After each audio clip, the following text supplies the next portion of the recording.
Good evening. I'd like to call the City of Mount Vernon City Council meeting to order. It's February 9, 2022. The time is now 7:01. Would you please stand and join me in the Pledge of Allegiance? I pledge allegiance to the flag of the United States of America and to the republic for which it stands, one nation, under God, indivisible, with liberty and justice for all.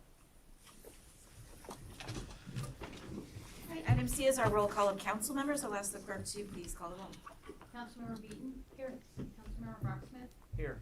Councilmember Correas. Here. Councilmember Hudson. Here. Councilmember Holst. Here. Councilmember Molinar. Here. Councilmember Morales. Here. Thank you very much. Under consent agenda tonight, we have 4 items, A, B, C, and D. They are council meeting minutes, payroll checks, wire transfers, and claims. I'd move adoption of the consent agenda. Thank you. Second. Motion by Mark and a second by Mary. All those in favor, please say aye. Aye. Any opposed, same sign. Motion carries. Thank you. Under reports tonight, we have 2. Public Works Committee and Library is up first, and that's Councilmember Gary Molinar. Gary. Okay, we opened up the Public Works Committee meeting tonight at 6:04, and after the approval of the January 12th meeting, we moved into a robust discussion about solid waste rate study. And we're just trying to get some of the rates up to the cost of services, so we discuss different rate schedules. And after that, Blaine Chesterfield says the city has been awarded a 2021 to 23 stormwater capacity grant of $50,000 from the Washington State of Ecology to be used for the National Pollutant Discharge Elimination System permit implementation. The agreement is also on tonight's council agenda. Council was updated on the stormwater municipal codes that need to be updated to comply with the stormwater municipal permit that we have to follow through with. Next, Bill Bellick gave us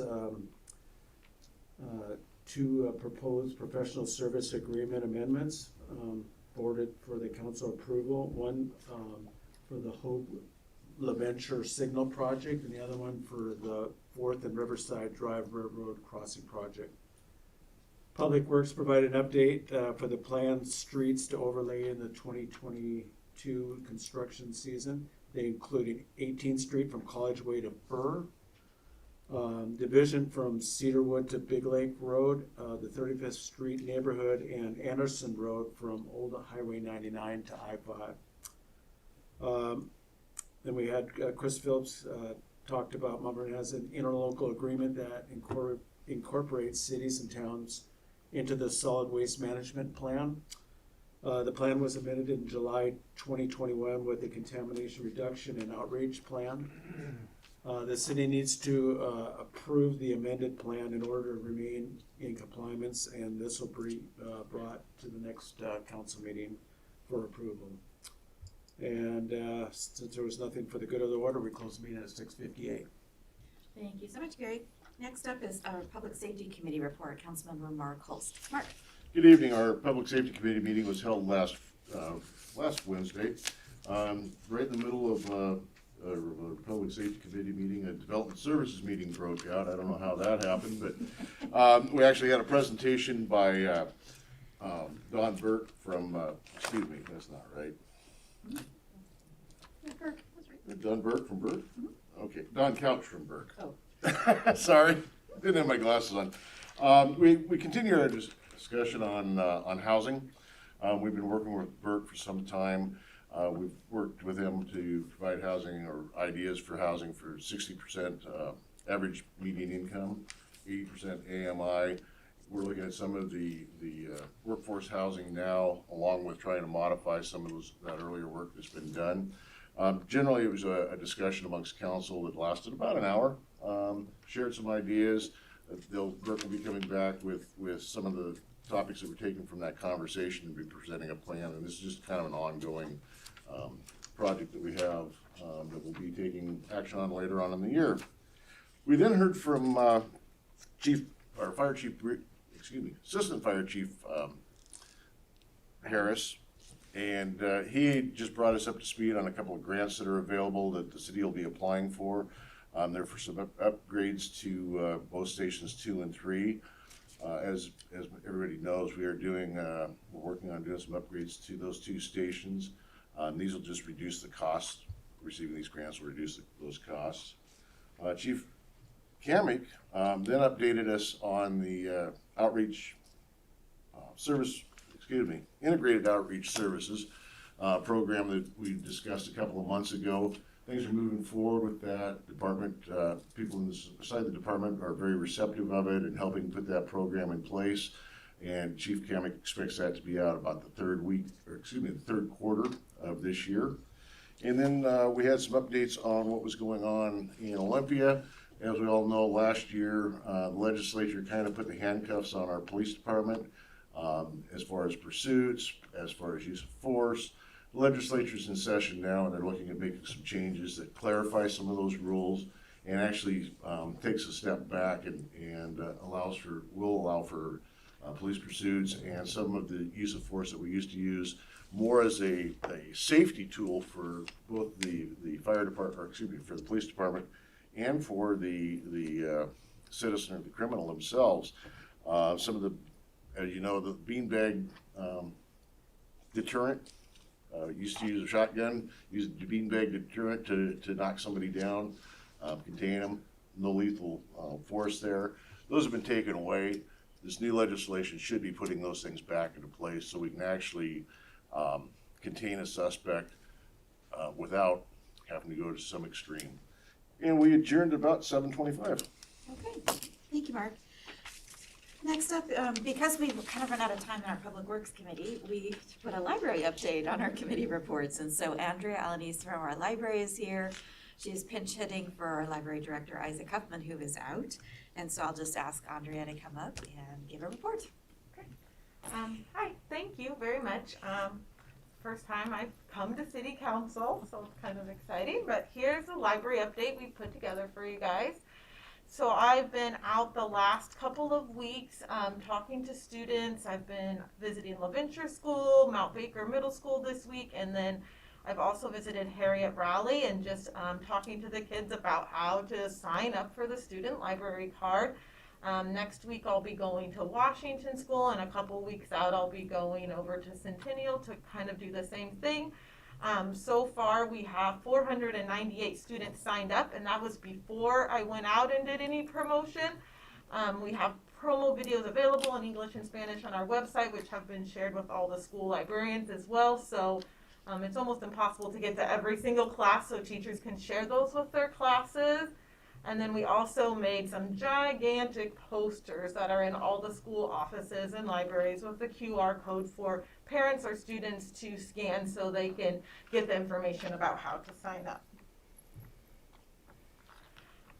Our Library of Things is expanding, so it's which is very exciting. So we have a new logo that we've created for the Library of Things, and then these are some of the items that will be coming out later this year.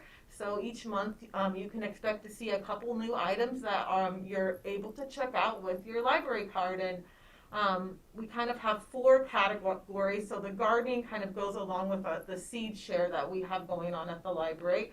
Then of course there's kind of like a lot of outdoor things. The pickleball, that's very popular as we know, and disc golf set, giant Jenga.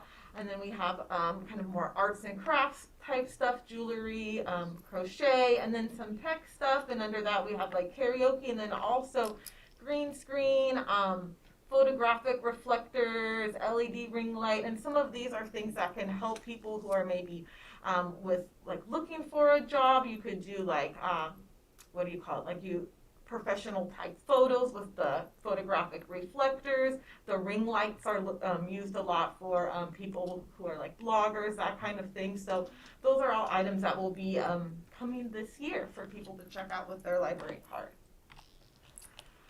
We were on a 2-week pause, but all programs are back at the library, so that is really exciting. Story time's on schedule. We have our teen meetup, Lego building. Everything is back up and running again after that 2-week pause.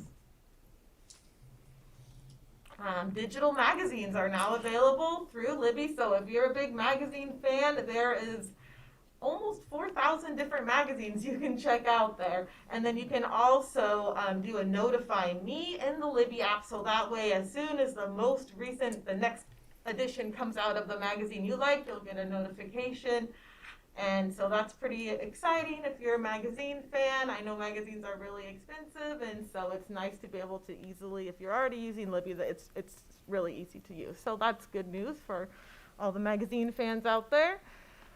And we've been working on senior outreach. So in the last month, I've been out to all of these different locations on here. Logan Creek's we've been visiting them for a long time, a couple of years now. We have a regular outreach there where we drop off materials and then we pick up materials every week, but we've made more of an effort to go out to some of these other locations and to leave like library brochures, how to sign up for a library card, and then some pretty big posters in common areas so people can get more information about what kinds of services are available for them at the library. So we will be continuing to do that, and then I'm actually have a phone meeting with someone from the Senior Citizen Center tomorrow to talk about how we could collaborate with them a little bit to share maybe having a program there or how we can have information there regularly, maybe be able to put something in their newsletter, something along those lines. So that is another project we're working on. Also been doing a lot of teen outreach. So we do have regular outreach at the Boys and Girls Club in LaVenture. I was at Latinos in Action class at the high school, Lucha Club meeting yesterday. I'm continuing with the Folklorico class at the high school, and then we've done some like read posters, kind of like those old school style read posters and bookmarks with some students from the high school. And so some of those pictures there, one's me with the button maker. I did give you guys, I think everybody got a button from me today. And then the other one is a Boys and Girls Club where we're making the luminaries just before we had the Illuminite Walk. And then the other picture is doing VR at Boys and Girls Club. We have lots of take and make kits. They're very, very popular. So we have ones for toddlers. We have a variety of kits for teens they can come in and pick up. And then we also have some bilingual kits as well, and people seem to really, really love those. It's February, so that means Blind Date with a Book is back. So if you are looking to be surprised by your next read, come on in and pick one up or give us a call. These look so cute. There's a beautiful display in the library. One of our staff members, Elisa, has been working really hard on these, and there's like clues and the roses and a little bit of candy, so they're wonderful. Vox Books is something new that we're going to have at the library. So we have 90 of them that we just got in, and about 20 of those 90 are bilingual books. So basically in these books, the kids open them and they can hear the story being read to them. So it's kind of an all-in-one, what do you call it? It's a reader, so it just makes an ordinary book. It can be read to them without having to have a device or a screen or anything like that. They don't need to worry about charging it. And so the kids just have to push a button when they open it up and the book will be read to them. So that's a new thing, and it's kind of replacing we used to have books that would have CDs in the back of them, but most people don't have CD players anymore, or not as many people do, so that kind of takes the place of those books that had the CDs in them. And here are our new February bulletins. We have a very wonderful, talented volunteer who loves to do bulletins, and we appreciate her so much. So we have one in Spanish, and then we have the Olympic one, and as always, she's done a beautiful job, so it's nice to share her work. And thank you. And if anyone has any questions? Any questions for Andrea? Go ahead, Iris. Yes, I just would like to give you thank you for all the inclusion you are doing in the community between library and Mount Vernon School District, because we can see now many more families with the kids are coming, get involved, and just to, the joy what you have there, and it's really inspiring when you see the students, they have a place to go finding for new stuff and new Yes. creation. Yeah. And this is great for the community. It feels like having that Spanish section and everything is letting feel the community being welcome and being included. Thank you very much. Thank you, Iris. Any other questions? All right, it's really fun to get updates and know that our library staff really thinks future and how we're connecting lots of ways to learning. So thank you, Andrea. All right, item C is our community comments. So first up is our review of emails from the public. So I'll ask Peter Donovan if there were any emails from the public since our last meeting. Thank you, Mayor. Yes, there was one email from the public to City Council, and that option for folks who are uncomfortable or unable to meet in person to present comments to City Council still exists. So the public can write to council@mountvernon.gov, and we will read those comments every couple of weeks at the City Council meeting. So the one comment this time is quite a contrast from the 40 plus that you had the last time I was up here. This will be a shorter visit. This is from Larry Hilliard in Mount Vernon. And Larry writes, "Dear Mayor and City Council, now that fully contained communities have been slowed, if not killed, in Skagit County, thanks in a large way to your unanimous resolution, I'm wondering what tools you have in your toolbox to manage growth that surely will continue. How can the city encourage residential growth where infrastructure and services already exist? The affordable housing project being built on College Way is a good start. There are other vacant parcels on College Way that seem ripe for development. As a fairly new resident to Mount Vernon, it seems that all sorts of new housing is needed: workforce, affordable, market rate, single and multiple family, condos, apartments, etc. We live at the Ridge condos in Maddox Creek, a much sought after housing option. Units sell by word of mouth before even hitting the market. How about a downtown Riverview condo complex with sweeping views of the river, within walking distance to the new Library Commons, Skagit Station, and all shops, breweries, city services? Then there's the Lincoln School, currently being used as a temporary high school annex. Are there other buildings in the city that could be converted to housing? I'm in way over my head when it comes to how to make this happen. Tax incentives, partnerships with nonprofits or other government entities.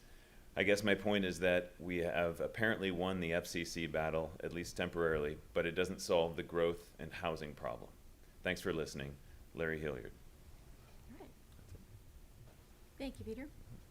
All right, next up is our community comments for those that may be here in person. Is there any public community comments tonight? Also remind that if you're here, we do have a public hearing coming up. So if you're here to testify for that, I'll have you wait for just a few more minutes. So any other public comment?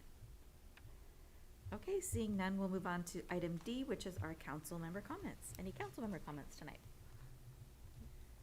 Okay. Moving along, Mayor's report, just a couple slides. First up, we do have our Stormwater Management Program meeting, and this is a briefing that's required through our permit for our National Pollutant Discharge, NPDES, Environment, Blaine needs to help me. NPDES. Thank you, National Pollutant Discharge Elimination System permit. You'd think I'd remember that after all this time.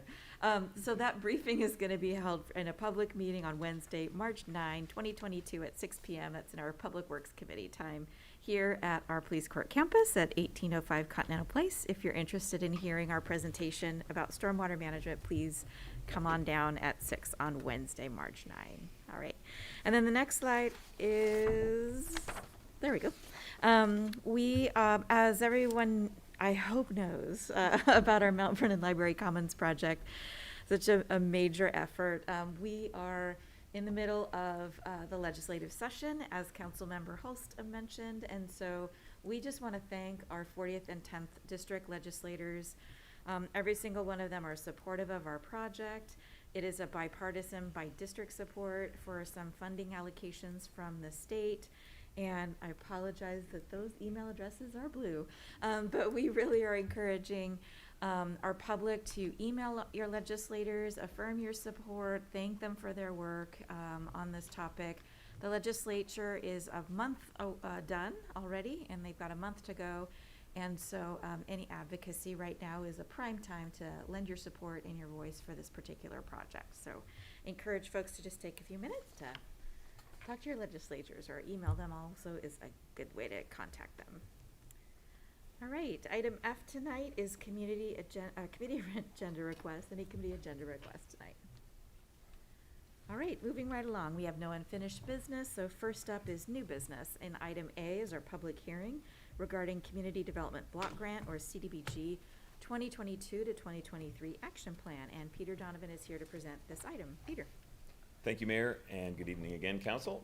Since 2004, the City of Mount Vernon has received an annual Community Development Block Grant from the U.S. Department of Housing and Urban Development, from HUD. The funding is for community development and affordable housing needs, and each year the city considers the needs of our Mount Vernon community, and we compile an annual action plan. That action plan takes our annual allocation of CDBG funding, and it divides it, disperses it amongst the organizations and the efforts that best align with the objectives of our overarching CDBG strategic plan. And our 5-year strategic plan seeks to do the following things. It's looking for efforts that will provide decent housing, that will create suitable living environments, and that also expand economic activities. So we're currently in the preliminary phase of our annual action plan, and tonight we'll hold a public hearing in which we've invited our community, both individuals and agencies, to share with us what they believe to be the best use of HUD's CDBG dollars here in Mount Vernon. And we'll consider these ideas and these requests over the next several weeks, and we'll compile a draft action plan that's going to be available on March 29th for the public to review. And at that point, public comment on that draft annual action plan will be invited from that date, March 29th, to April 27th. And then on Wednesday, April 27th, at your city council meeting, we'll have one more opportunity for the public to comment on the draft action plan prior to council's decision to approve that plan. When that plan is approved, it then goes to HUD, and we'll get that to HUD in early May is the deadline. HUD reviews it. When they approve it, those allocations will be funded probably late this summer.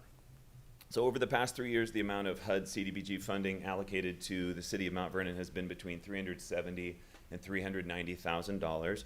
And we expect to learn what our 2022 allocation will be sometime in the next few weeks, probably. It's usually late February, early March that we know that. So tonight, no city council action is necessary. The purpose of this agenda item is just to invite the public to comment on the housing and non-housing community needs of the city before that draft action plan is prepared. So with that, staff would encourage council to open the first public hearing of the city's 2022-23 CDBG program year.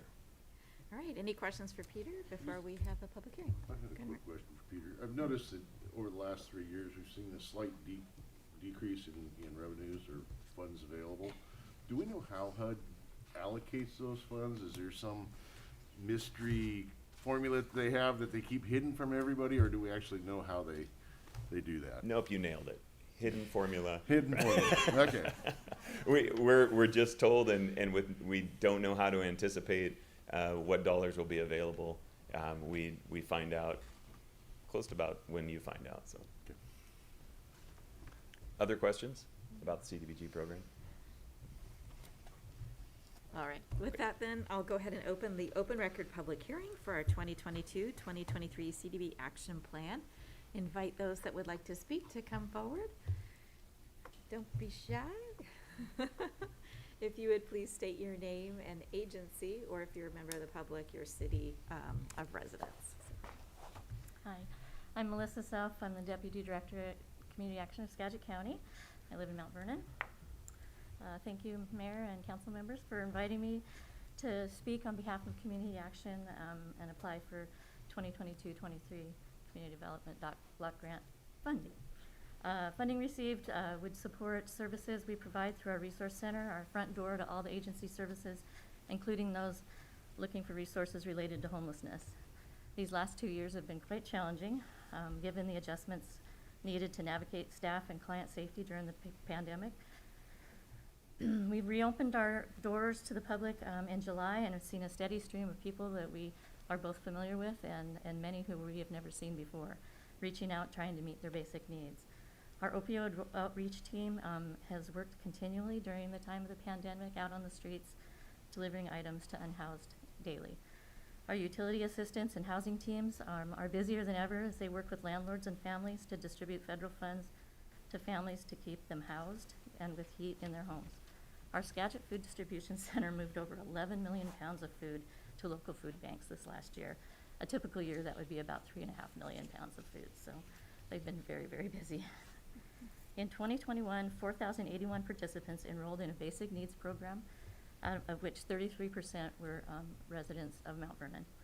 The need is great, and we're very thankful to the city and all of our community partners that we work with as we continue to serve those with the most vulnerable in our community. Thank you. Thank you, Melissa. Thank you, Melissa.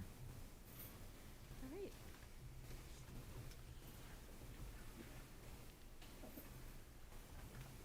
Hi, my name is Rachel Kingsley. I'm the Weatherization Program Manager for the Housing Authority of Skagit County. And I'm here tonight to ask that we do something about homes that need major repairs for low-income clients. I have an email that I'd like to read to you that demonstrates the kind of need there is. It's not a long one, and it'll be brief. She says, "Hello, I'm writing to see if there's some way you can help me or refer me to someone who can. My brother and I live in a home I purchased 13 years ago in Mount Vernon. Things didn't go as we'd hoped. A little over a year ago, he had an aortic tear, which resulted in kidney failure. He is now on financial aid for dialysis 3 times a week and cardiac rehab. Sadly, he is unable to do much. His Social Security income is around $500 a month. I am 70 years old, and my Social Security is $1,036 a month. That is pretty much the extent of our income. We can pay the bills, but there is nothing left over at the end of the month. There are a number of issues with the home now, but most importantly, our septic system has failed. It was built in the 50s, and we need to have a new septic system designed and installed. I don't know how much it will cost, although the design alone is about $1,800. In order to avoid being homeless, I took out a reverse mortgage several years back, so I am unable to take advantage of any of the low-cost grants and loans which require a lien on the property. If a lien is attached to the house, they will foreclose. I don't know what would happen to my brother if we were homeless. I am scared." So she asks if there is a program that can help her with her septic system. There is not in Mount Vernon. In the entitlement areas of Mount Vernon and Anacortes, people who have a major home repair are out of luck. And we have to tell our clients in Mount Vernon and Anacortes that although people in Skagit County can get help, people in the entitlement areas cannot. And that's a very hard thing to have to say. I have elderly clients who will live in the house until the roof collapses in on them because they can't afford to do any roof repair, and they can't afford a roof replacement. There are a lot of mobile homes that need the roof replaced. I have a lot of clients who have polybutylene plumbing, and it cracks over time and sprays the floors, and the floors rot, and they fall through the floors. I have a lot of people who have dangerous electrical repairs needed, and they're all deferred maintenance. Nobody can afford to do this. But the weatherization program can help people in the county. We have funding for that. We have CDBG money for that. It's just the people in the entitlement areas. So if we could get some major repair funding, the Housing Authority of Skagit County Weatherization Department has contractors. We have roofers. We have electricians, plumbers. We can get the work done for people. And I'd like to be able to tell our clients who are in desperate need that all they have to do is apply for weatherization, and we'll help them get the major repairs so they can stay in their homes and not become homeless. If anybody needs to contact me and ask me more about this, I'm available every day. I can give you my card if you need it. I would just like to please ask that we do something to put some money aside for major repairs for the people in the entitlement area of Mount Vernon. And tell everybody about weatherization. Our limit is very high.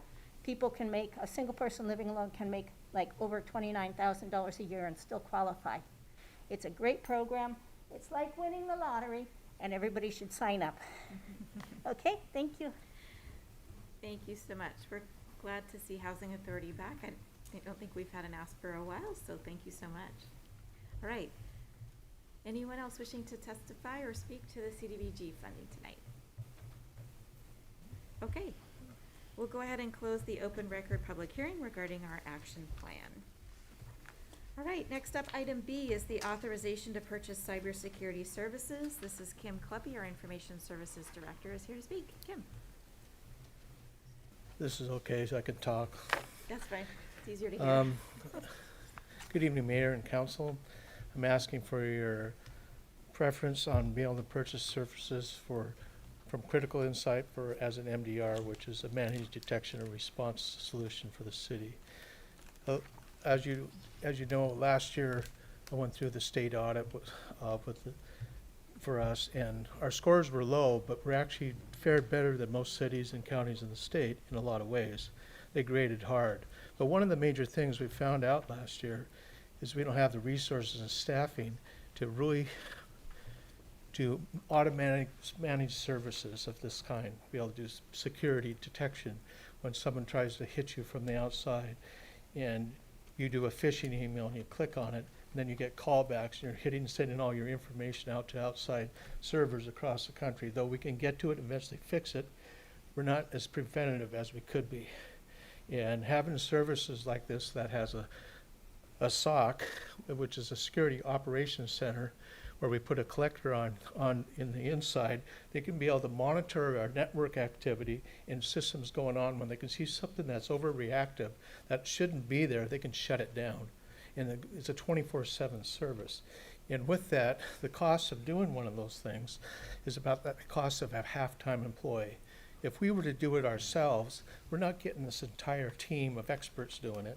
We're getting one staff, and to what level we could get it, this cost is less than half of a part-time employee of that nature. And we get it 24/7 services.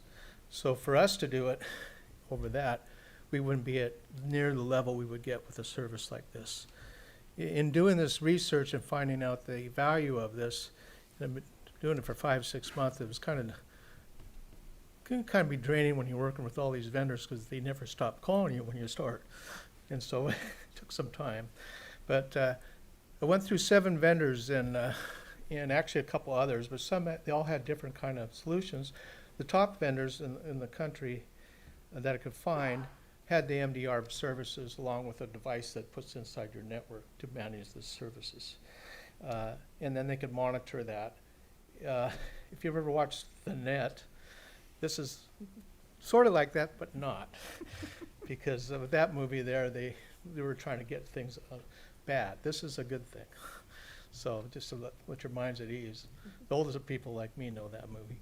But anyway, nonetheless with this, after researching all this, and coming down to the top few like Rapid7, Vectra, Extra Hop, Critical Insight, Dark Trace, we went with Critical Insight because they focus more on the public side of the public government side of this as well.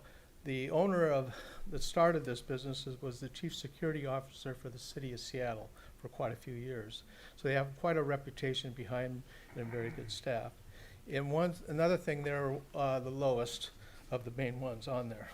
The price I have on here that I'm looking at is $40,105.81.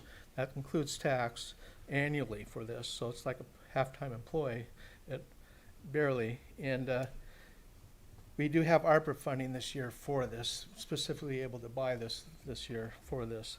And the other good thing is they're on the WSIPSI state contract, so the bidding process is already taken care of because we're on a state contract. So, do you have any questions? Great. Any questions for Kim on this? No, I would just make a comment that the number of phishing emails and you look at some of the other municipalities that have been attacked and have been held hostage or data has been stolen. Yeah, ransomware is all over the place yeah, out there, and this is one thing that'll stop it. Yeah, anything that we can do to prevent that in the city is a positive. And really, if you look at the cost of this versus the cost of doing a recovery and fixing it after it's happened, this is way cheaper than what it would cost. So I appreciate you bringing this forward and giving us an option on how to be a little more secure on our servers. I do remember the Net, the movie, FYI, good movie. And I would like to move that we authorize the mayor to purchase services from Critical Insight. I'll second it. All right, motion by Mary, a second by Mark. I think Richard had a question. Yeah, just a couple. I mean, it makes a lot of sense, essential service, and it's just going to be more important, and we're responding to the state of Washington audit, so it makes a lot of sense. My only question really is the ARPA funding, and is this something we approved in that first round of Yes. ARPA funding? Yes, it was in the monies, the mayor set aside that. She originally set aside $150,000 for this. So this is at $40,000. There's one piece that's still coming down the road I'll talk about later on, and that's the EDR. And the EDR is the endpoint disaster recovery, and make sure we're at the level we need to be on that. That is basically at the endpoint of the computer, where things can start from. This can monitor all the network traffic, but doesn't go into each computer on the network to monitor. Thanks for connecting those dots, and I don't have any further questions. Yeah. Any other further comments? All right, there's a motion and a second. All those in favor, please say aye. Aye. Any opposed, same sign. Motion carries. Thank you. Thank you.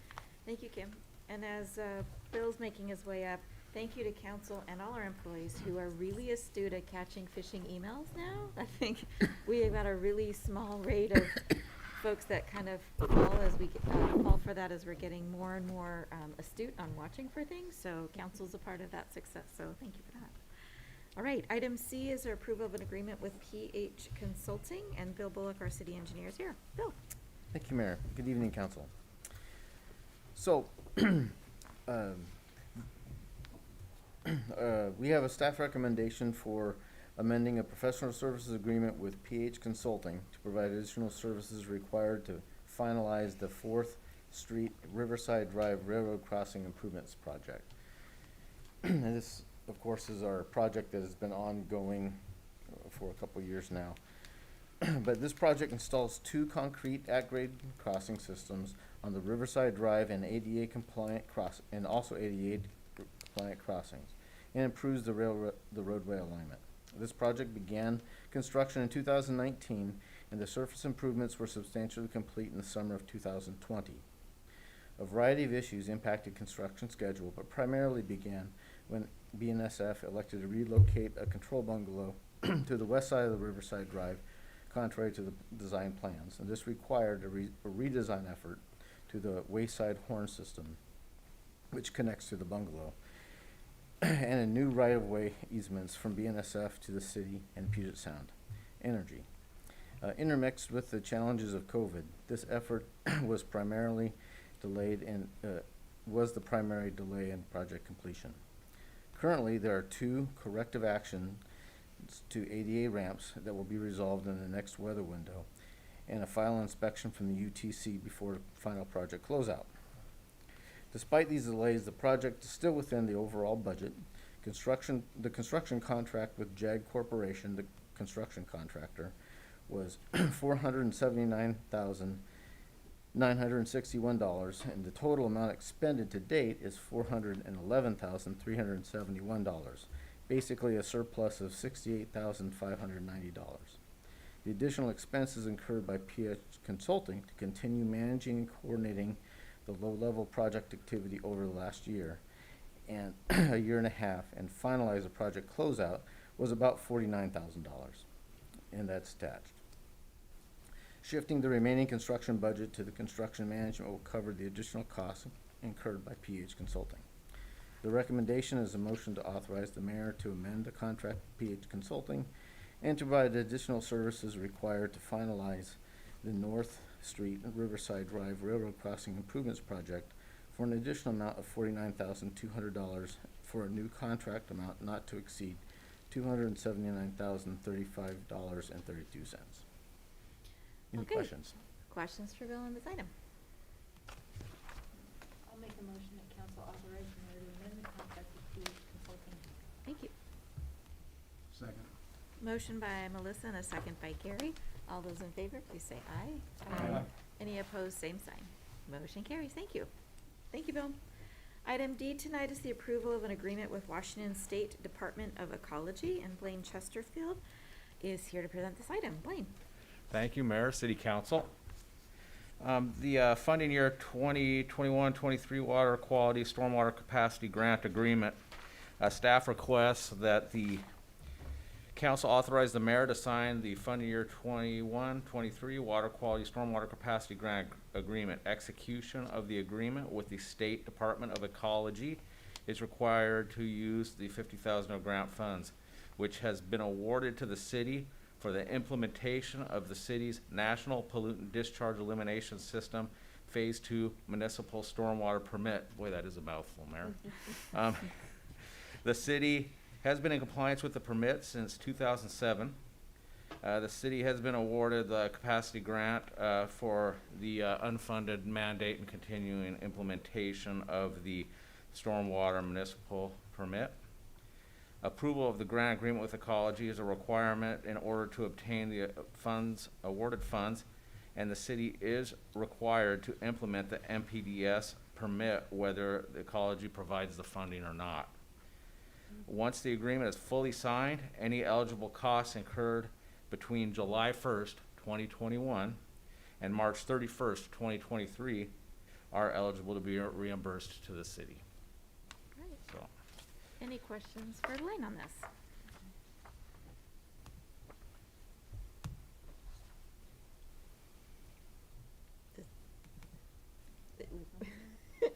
If not, we can I'll move Oh, move on. good. authorize the mayor to sign the fiscal year 21 to 23 water quality stormwater capacity grant agreement. Second.